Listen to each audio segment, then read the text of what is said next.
s'est échauffée un petit peu avec Annie Genevard depuis hier. La ministre de l'Agriculture a donné une interview dans Le Parisien dans laquelle elle dénonce le comportement des distributeurs dans les négociations commerciales. Elle vous accuse d'être trop violent, trop de menaces de déréférencement, pas assez de hausse de prix acceptée. Est-ce qu'on est dans une séquence classique de négociations commerciales? Il y a une réunion ce matin de comité de suivi. Les distributeurs n'iront pas, ils annulent leur présence.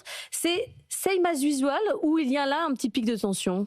Non, c'est une bêtise. Je pense qu'elle ne voulait pas entraîner ça.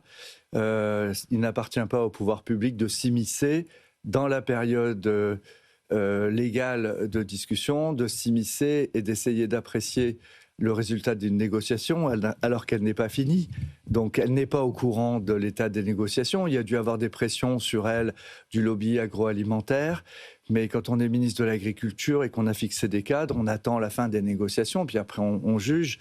Donc on avait signé, les distributeurs ont signé une charte avec les fédérations d'industriels pour que ça se passe bien.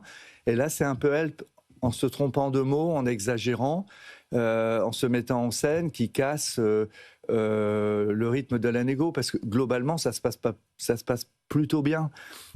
Aujourd'hui, on a signé 80% des contrats avec les petites entreprises et les ETI. Donc, on a des contrats qui sont plus compliqués. Avec des gros, c'est plus compliqué ?